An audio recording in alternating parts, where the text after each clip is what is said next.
So, reasons for variation. The first reason for variation is recombination. Recombination.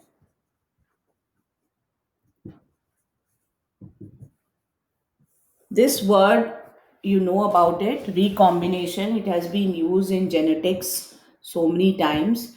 Recombination is generally because of crossing over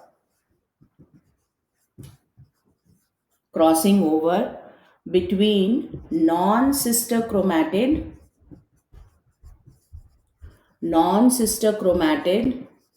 of homologous chromosomes.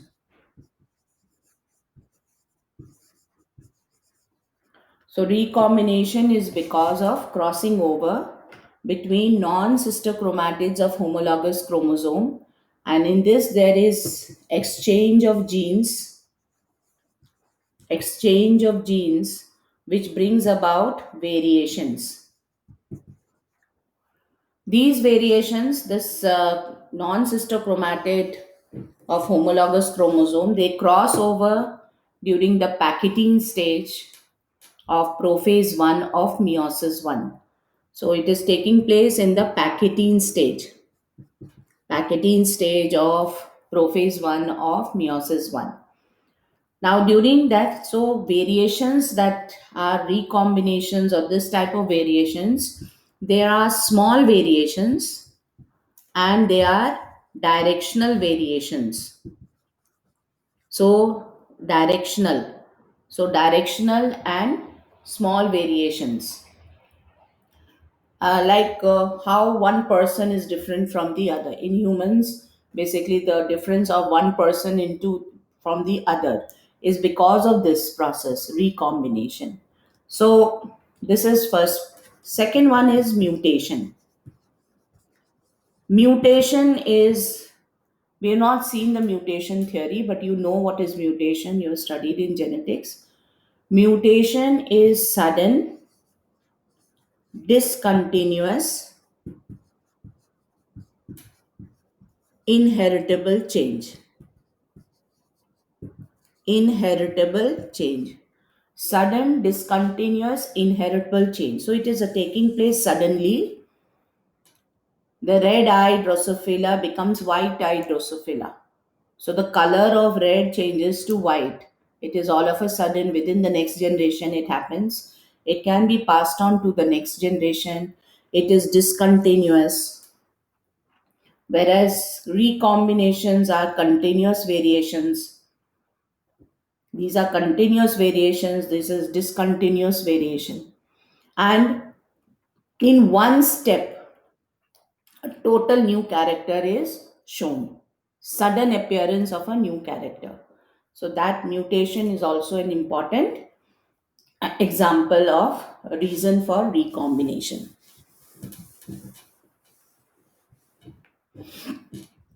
Third is gene migration.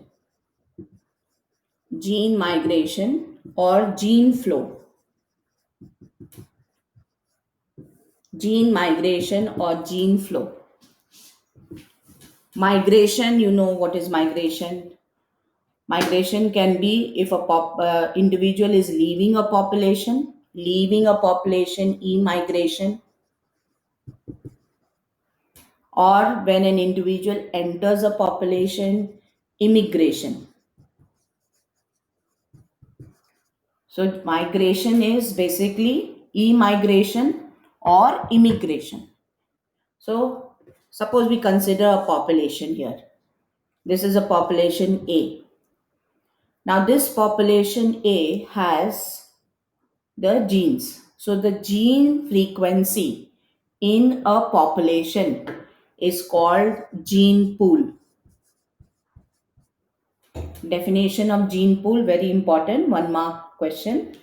So the sum total of genes, okay, sum total of genes in a population is known as gene pool. Okay, sum total of alleles or genes in a population is called as gene pool. So when population is leaving, that is immigration, leaving a population, there's a change in the gene pool. Few genes are eliminated. When there is entry of organism into a population, again there is change in the gene frequency of the population. So that is called as gene flow. So gene flow, gene migration means that due to immigration or due to e-migration or immigration, change in the gene frequency of a population is called as gene migration or gene flow. Now, just simple example I will give in human population. Take the example of human population. There are many people who migrate and settle down, say in Canada. Okay, different countries they're going to Canada, they're going to US, they are moving to, say, England or Australia. So what is happening to the gene frequency of India? Obviously the gene frequency of India will decrease, and the gene frequency in the other country, it will increase, it will add over there, because these people when they settle over there, obviously they maybe one generation, two generation, they get married within that community. So the gene frequency, obviously there's a mixing of the genes from one population into population is same, but there is a change in the gene frequency. Human come under one population. Fine. So this is called as gene flow or gene migration. That also brings about variations.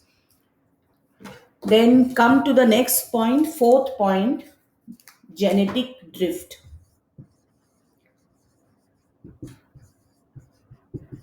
Genetic drift. Genetic drift is a random.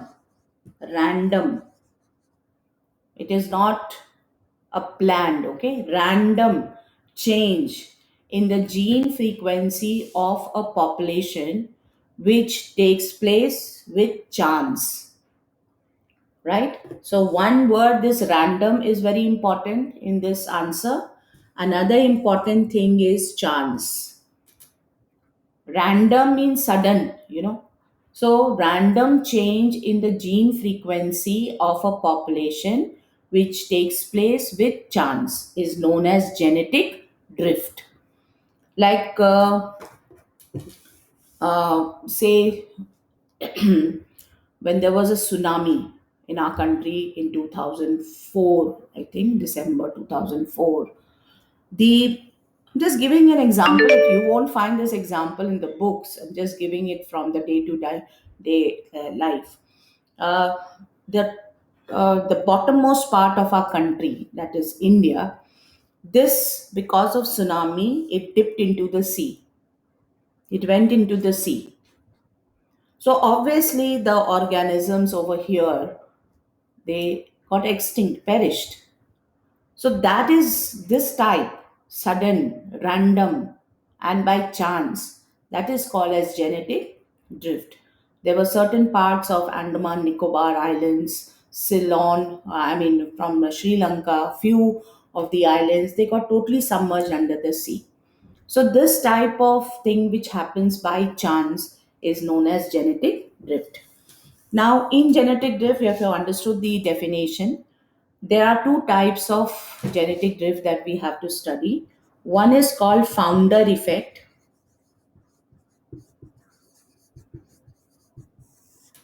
So, random change in the gene frequency of a population happening by chance is known as genetic drift. Genetic drift, two types of genetic drift we need to study. One is founder effect, another one is the bottleneck effect. So, I'm going to explain the founder effect. Now, in founder effect is basically genetic drift which is taking place in a human population. Genetic drift in a human population. Now consider this a population of humans. Here you have, see, these are the circles I'm drawing. These are stars I'm drawing.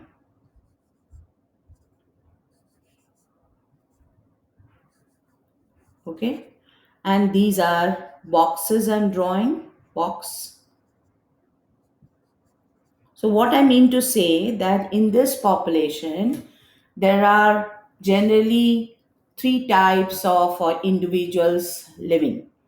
One represented as circle, another one is that's a colony of individuals, colony of human beings.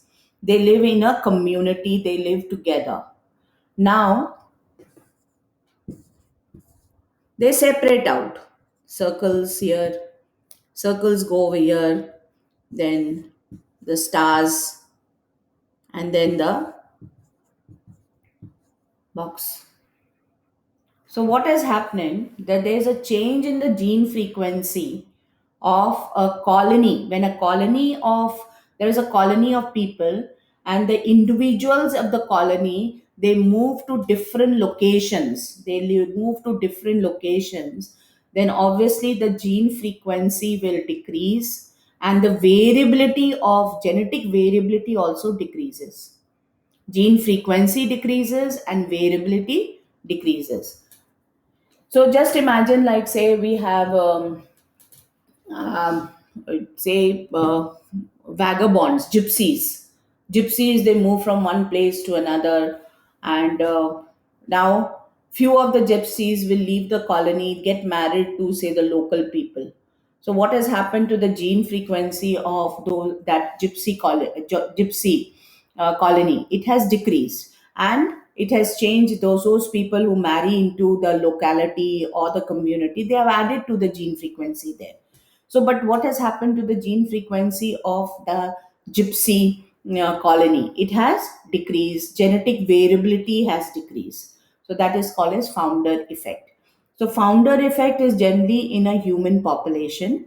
And one more example I can give is when the Parsi community in our country, you'll find that these Parsi community, they have come from Persia, and they entered our country from Gujarat side.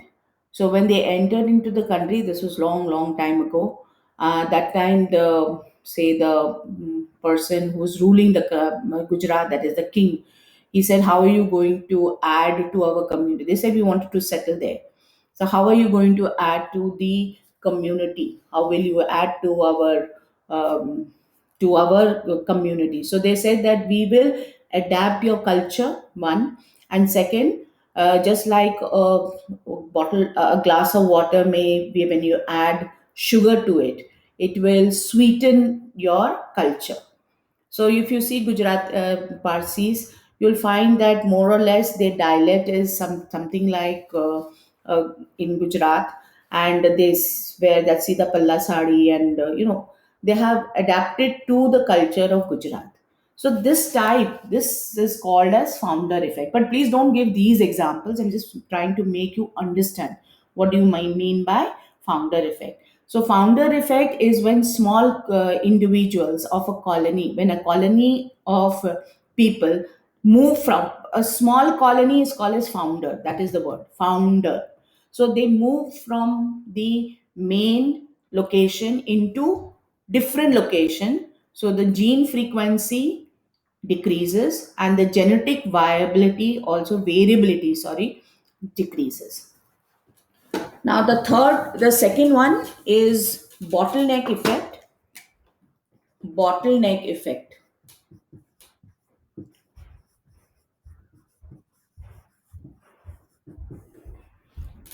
Here again, I'll take an example, say like this. I'll draw a bottle. Okay, a bottle. Here, there is, consider a population living in this area, geographical area, and suddenly, maybe because of environment, change in the environment, let's say earthquake, volcanic eruptions, floods, famine, or because of overhunting, human activity, overhunting, there is decrease in the population.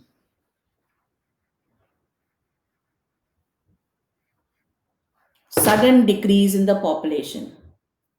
Now, if you see, I have rubbed the rest of the individuals in this bottle. Only I have left in the neck, bottleneck.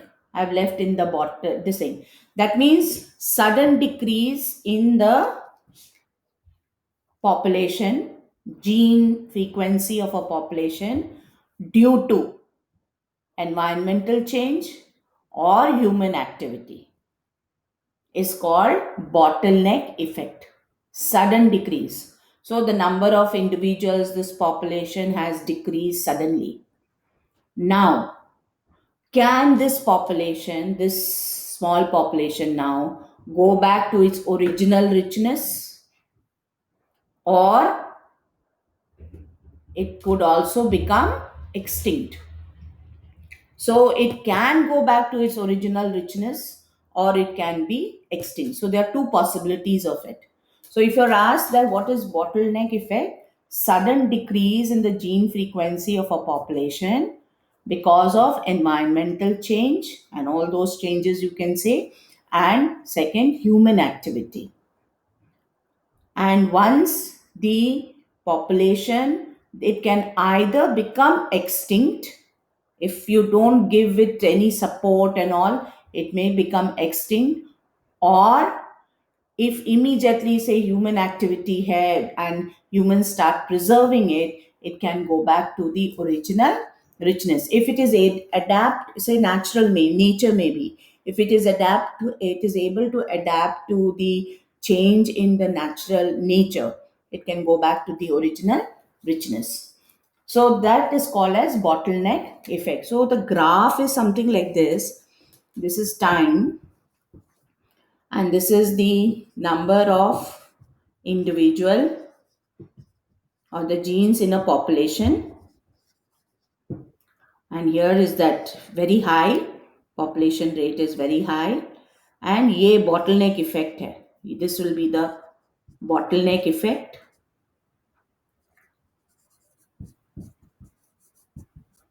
So the number of individual is high, and then there's sudden decrease down here, sudden decrease in the population. It can either become extinct, I've put it in dotted line, or it can also recover. So either it can become extinct, it can go down like this, become extinct, or it can also recover. Now, one very good example is American bison. American bison. Bison is an animal which looks like a sort of a buffalo, slightly bigger size than a buffalo. So, American bison was killed. Suddenly, they found that in North America, this American bison population started to decline. And this was because of hunting, over hunting, and human activity. And once they realized that the bison were had come down only to say 50 in a population, they started, people over there started working to revive it, bring back, or to increase the population. So there was a recovery. So like this is called bottleneck effect. So genetic drift, two types. One, there's a founder effect. Second one is bottleneck effect.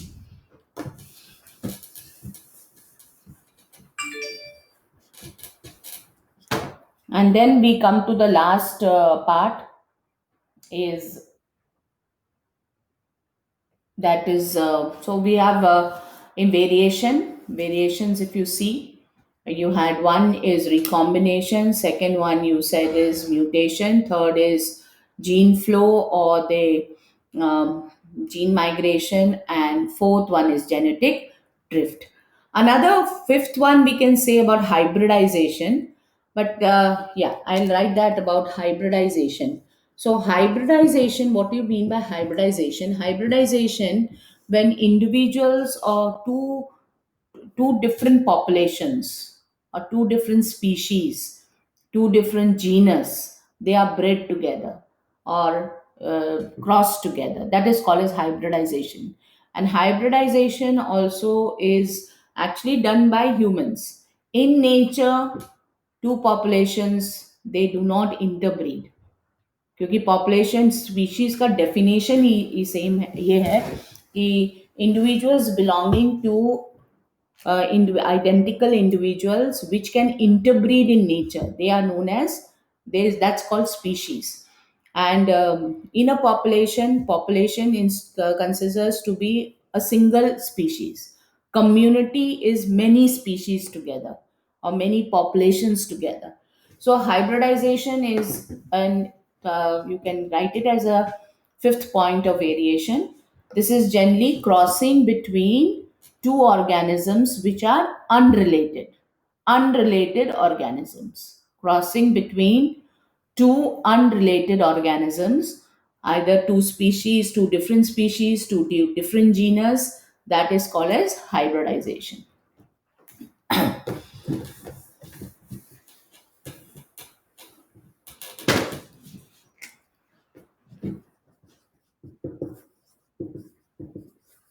Artificial selection. So we have completed variation. Now, artificial selection. Selection made by man.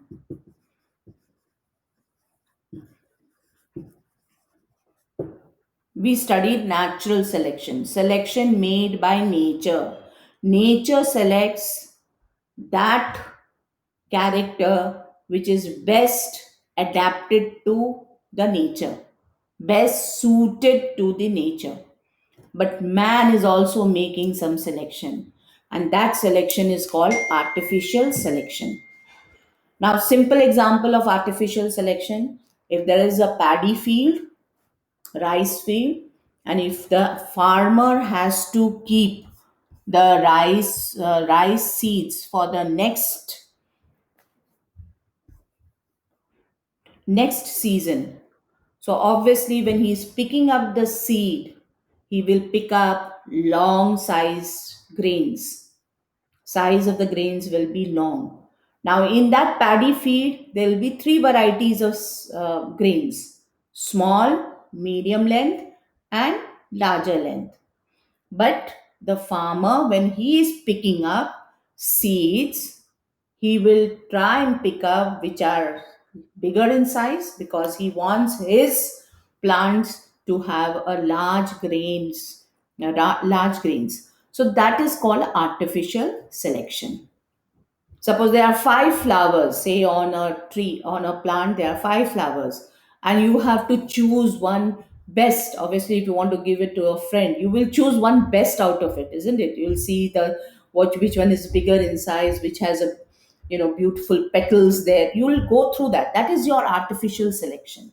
So selection made by man is called artificial selection. So breeding of animals. When cow breeding is done, generally a cow which gives more milk, she is bred for the next generation. So that is called artificial selection. Now, one example of artificial selection is Lederberg plating experiment. Lederberg plating experiment. This experiment was conducted by Esther and Joshua Lederberg. That's why it is called Lederberg experiment. Both husband wife scientists, Esther and Joshua Lederberg. So what they did was they made a master plate. This is the master plate. In this master plate, petri dish था, culture medium है, and they started growing bacteria. Master plate where what was grown? Bacteria was grown. Now from this master plate, they made replica plates, identical. Lederberg replica plating experiment है, replica का मतलब identical. तो from this master plate they made replica plates, identical plates. Obviously petri dish था and culture medium. In this, in the plate A, the environment was same as the master plate. This is master plate. Whereas in B, along with the culture medium, there was antibiotics also. Antibiotics also. So they transferred the bacteria from this to this and this to this. So the bacteria was transferred by just putting a small plate on the top like this here and then transferred here. They made a velvet plate, a velvet disc, a disc made up of covered with velvet. They didn't use forceps, ये सब नहीं, just ऐसे press, pass it here, press and passed it here. So the transfer of bacteria was made from master plate to the replica plate A, replica plate B. After some time, what will happen? This colony, replica plate A, will have colonies of bacteria which are identical to the master plate. Fine. Whereas replica plate B will have few bacteria. Number of bacteria in replica plate B will be lesser. The colony over here will not resemble the same richness as the master plate. You may have already understood why. Because over here, only that bacteria which are resistant to antibiotics will survive. Whereas in this plate and this plate, there are bacteria which are able to survive in, because there's no antibiotic. So resistant bacteria also there and susceptible bacteria also there. Both type of bacteria is present here, but here you find only resistant bacteria. So by this experiment, artificial selection, Lederberg, Joshua and Esther Lederberg were able to select population of bacteria which are resistant to antibiotics. So this is called an artificial selection made by man.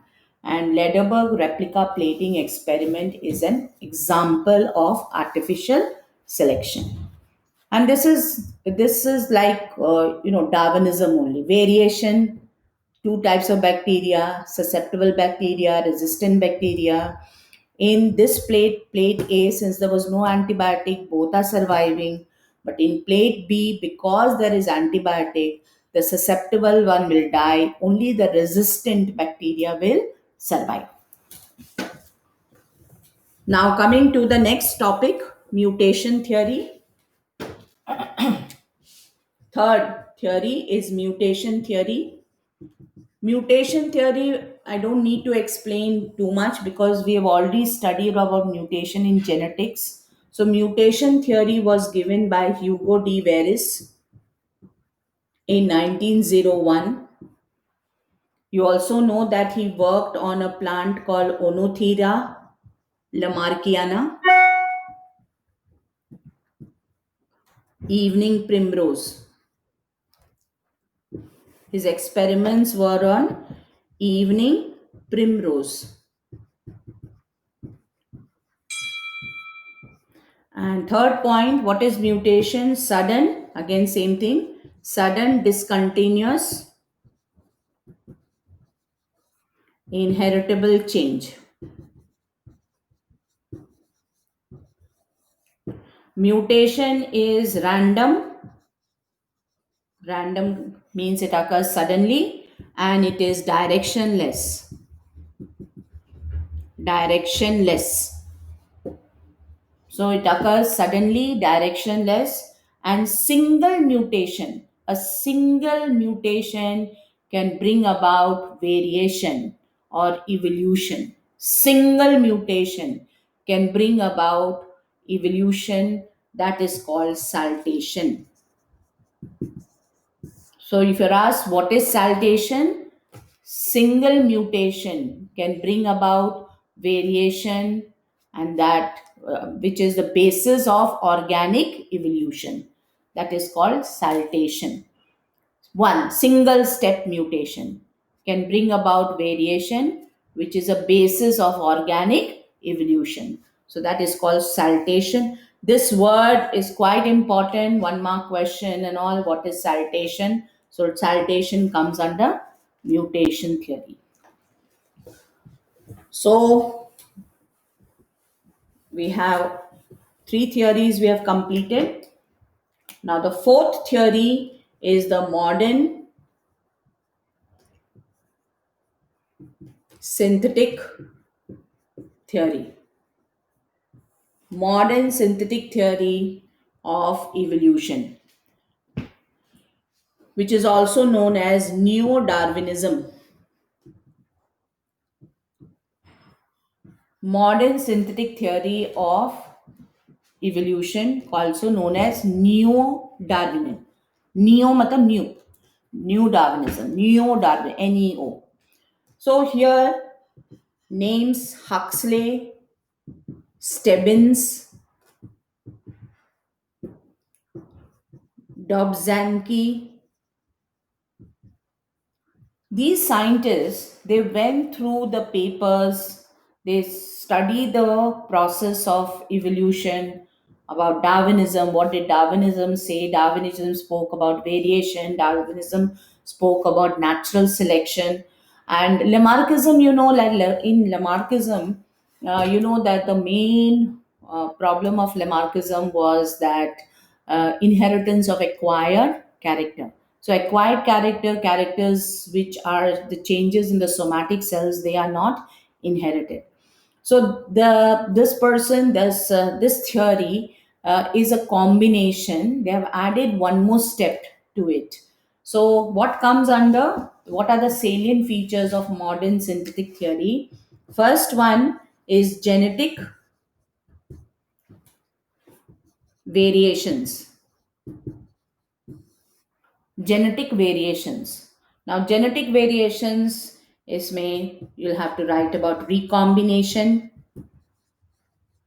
We have studied about genetic variation, isn't it? The whole four points, 5 points we have studied. That only you have to write here.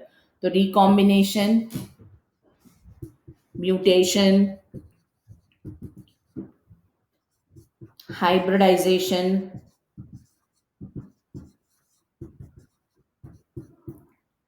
gene flow, and genetic drift.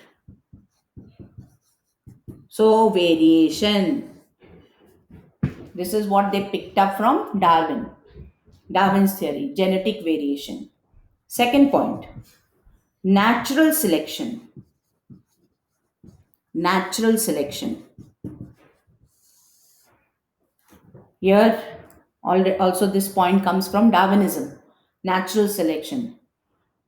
Nature selects that character which is best adapted to the environment, best suited to the environment.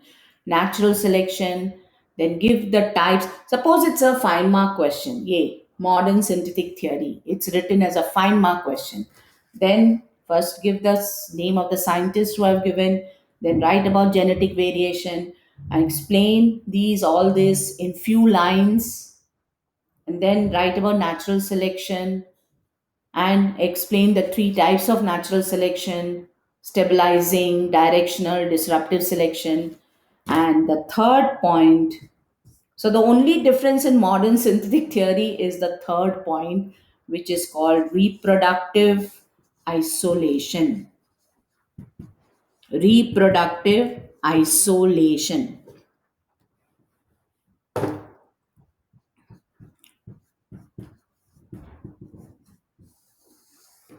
Three salient features in the modern synthetic theory of evolution. First is genetic variation, second, natural selection, and third is reproductive isolation. Reproductive isolation is something which we have not yet discussed, and it's a new term which is coming in this chapter. So, reproductive isolation. I told you that species, what how do you define species? Species is group of related organisms which can interbreed in nature. group of individuals which are identical, related to each other, and can interbreed in nature. ये जो last part very very important, interbreed in nature.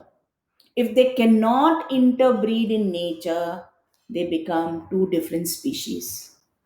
Reproductive isolation. So, there this word is very important, reproductive isolation. When there is reproductive isolation, when the members of the same species are unable to interbreed with each other, that will cause formation of new species. Speciation will take place. So reproductive isolation can be because of geographical barrier, because of physiological barrier, because of behavioral barrier. All these can cause what is called reproductive isolation. I'll just give one small example. Let us take a huge population and suppose an area. In this, we have a population A surviving. Just one population. We'll take one example A population surviving.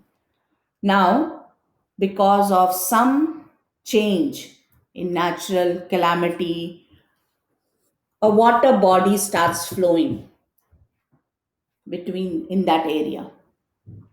Now, when a water body starts flowing, the population A, here you have few individuals surviving, here you have few individuals surviving of that, and obviously few have perished because of it. Obviously, this over the years, over the generations, this will start resembling or looking like different from here. So this becomes population A1, population 2, A2. So they start and they cannot interbreed with each other. There's reproductive isolation, which leads to the formation of new species. Darwin finches, again, take the example of Darwin finches. Darwin finches are birds which came from the common land, from one mainland, and they migrated, they moved to the different islands, and they had to change the shape of the beak, or they had to adapt. I don't say change the shape, they had to adapt to the food available in the islands, and that caused the shape of the beak to change, and so started they became isolated. They could not reproduce with the mainland and they resembled differently, so they formed new species. So reproductive isolation, according to the modern synthetic theory, is also a very very important point in organic evolution. Reproductive isolation can be because of a geographical barrier. This is geographical barrier. Behavioral barrier, meaning mating times may be different. Physiological, mean body functions can be different. Physiological barrier. So a lot of others, and this itself is a very big long topic to be discussed, but we don't need to do it here. So that is about your modern synthetic theory. And the last topic in this is Hardy Weinberg principle.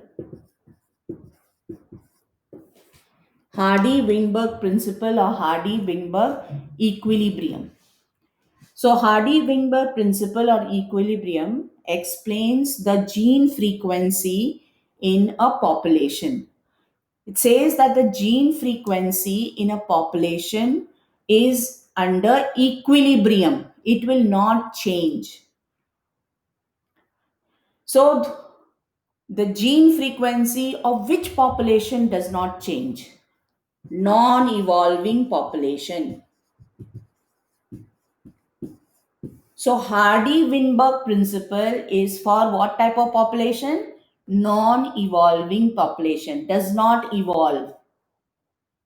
And the gene frequency of a non-evolving population will be in equilibrium, will not evolve.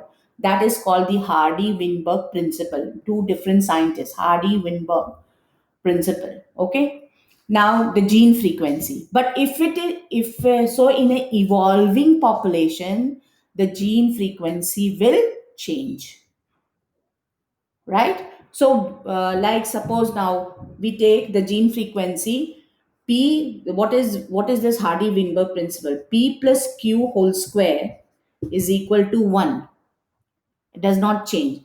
So p square plus, if you, this is an algebra equation, p square plus 2pq plus q square is equal to 1. Now p square, what does it represent? P square represents homozygous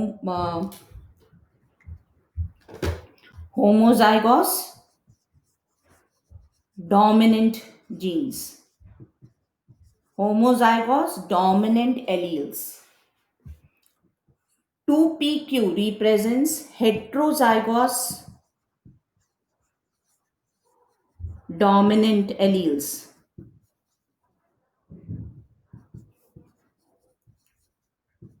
and q square represents homozygous recessive alleles.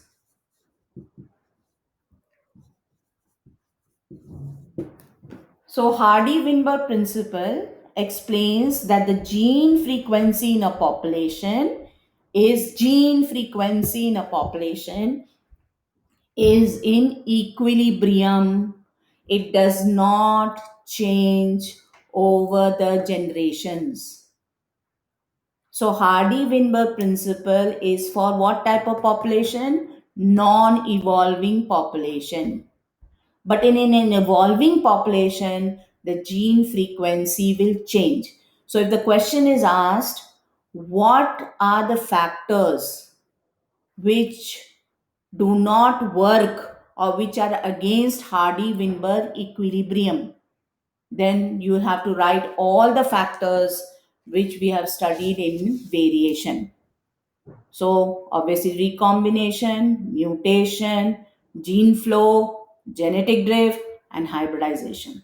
All that will come on factors which can cause a disbalance, which can cause change in the Hardy-Weinberg principle, because they are related to evolution.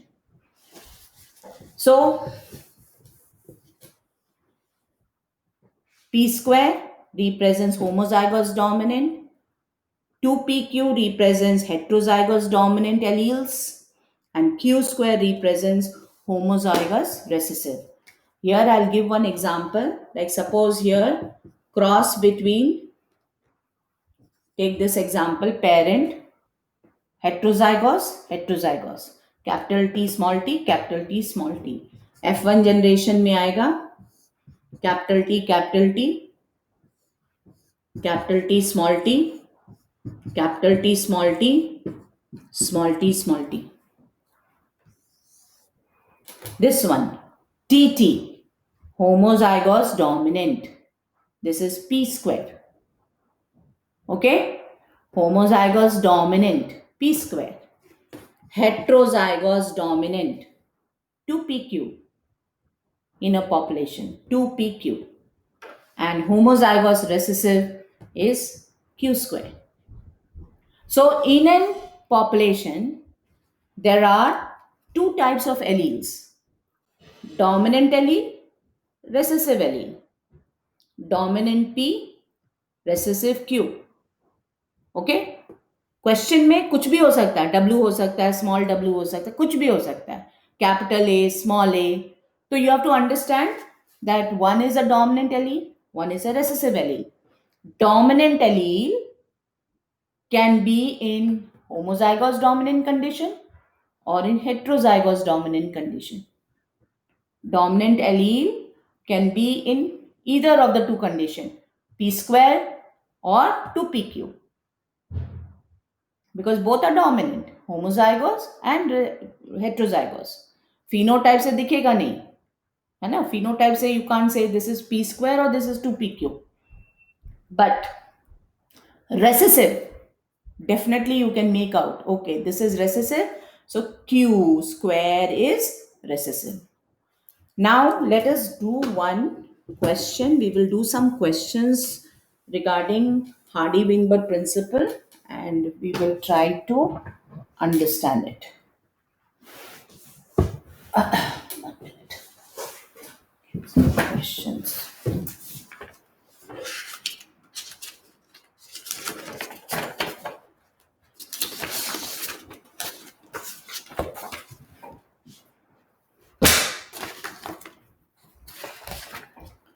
In a population that is Hardy-Wingberg equilibrium, the frequency of, I'm just not writing the entire question, I'm just saying, I'm just reading out. In a population that is Hardy-Wingberg equilibrium, the population of recessive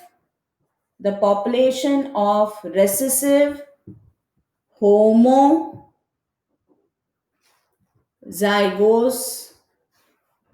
genotype of a certain trait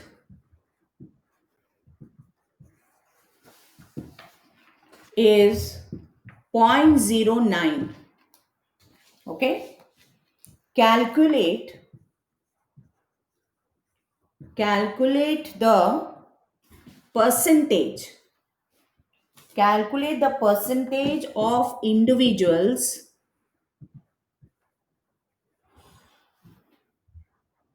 homozygous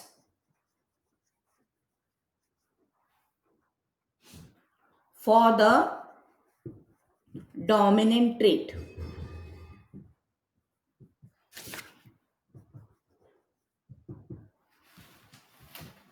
Okay, now this is the question. Recessive homozygous genotype of a certain trait is character is this much. Calculate the percentage of individual of homozygous for dominant trait. So here, uh, q square q square homozygous recessive trait is 0.09. Q square is 0.09. Q will be zero point 0.3. Q will be zero point 0.3. Then P plus Q is equal to 1. Q आ गया है 0.3. P will be 0.7. Fine. So we have found out what is P is 0.7. Now we have to understand percentage of individuals of the homozygous for the dominant trait. So P is 0.7. P square will be P square will be 0.49. That is P square. Now percentage 1 में इतना 100 में कितना तो obviously 49%.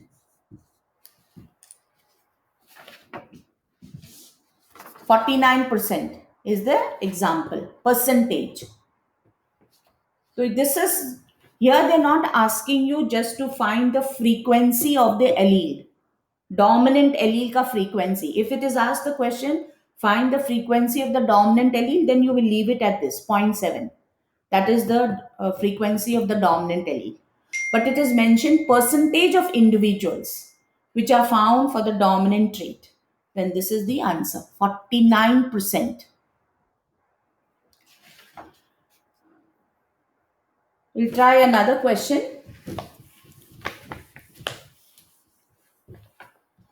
So in Hardy-Wingberg principle, when the question is given, you try to find out the homozygous recessive because that is important. If you find out the homozygous recessive, that is Q, then you can work out the P very easily. But if you find out P, then P may be in dominant or heterozygous, both homozygous dominant condition or heterozygous dominant condition. Then it becomes difficult. Anyway, it is questions are not very difficult. We'll try another question. The frequency of two alleles in a gene pool, frequency of two alleles in a gene pool is 0.19 capital A and 0.81 small a. Okay, so this is P, this is Q. Assume that the population is in Hardy-Weinberg equilibrium. The frequency of two alleles in a gene pool is 0.19, that is A ka gene frequency, and 0.81. So this is P, this is Q. Assume that the population is in Hardy-Weinberg equilibrium. There are two questions to this. Calculate the percentage. Calculate the percentage of heterozygous individuals